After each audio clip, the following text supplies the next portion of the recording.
16 বছরের শক্তিশালী হাসিনা ফ্যাসিস্ট সরকারের থেকেও নাকি ভয়ংকর মনে হচ্ছে এদেশের ব্যবসায়ী সিন্ডিকেটরা।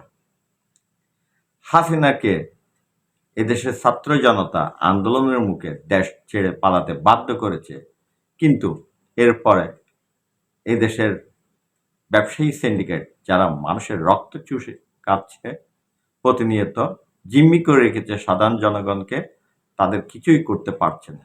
কারণটা কি? সাধারণ মানুষ রিজার্ভ বুঝে না, সংস্কার বুঝে না।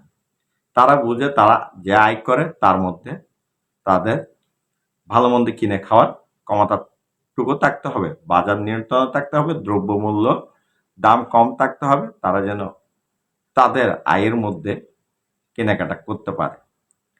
আমরা দেখেছি আজ 2-3 সপ্তাহ যাবৎ প্রতিদিন কোনো না কোনো দ্রব্যমূল্যের দাম বাড়ছে।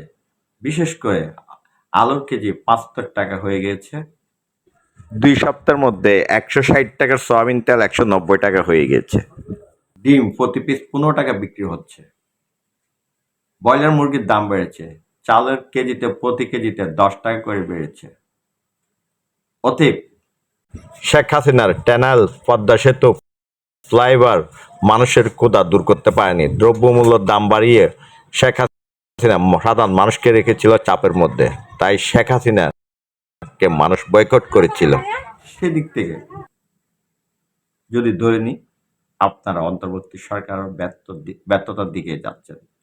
আপনারা দ্রব্যমূল্য নিয়ন্ত্রণ করার জন্য এসব সিন্ডিকেট কালো হাত ভেঙে দেওয়ার ব্যবস্থা করুন, তাদেরকে গ্রেপ্তার করুন, তাদের তালিকা তৈরি করুন। কেন দ্রব্যমূল্যর দাম কমছে না, আলুর দাম কেন বাড়লো, এগুলি আপনারা তদন্ত করুন। আপনারা যদি না পারেন এগুলি কেন বাড়ছে সে ব্যাখ্যাটুকু আপনারা জনগণকে দিয়ে যান। না হলে সামনের দিনগুলিতে হয়তো এই দ্রব্যমূল্যের জন্য সাধারণ জনগণ আবার রাস্তায় নামতে পারে।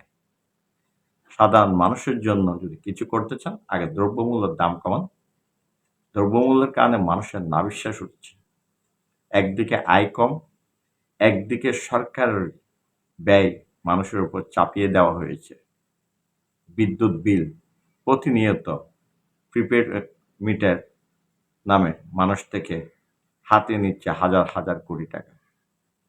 তাই আমি আমার এই ভিডিওর মাধ্যমে দাবি জানাবো, অতি দ্রুত দ্রব্যমূল্যের দাম কমান, সেই সাথে বিদ্যুতের দাম কমিয়ে আনুন, গ্যাসের দাম কমিয়ে আনুন।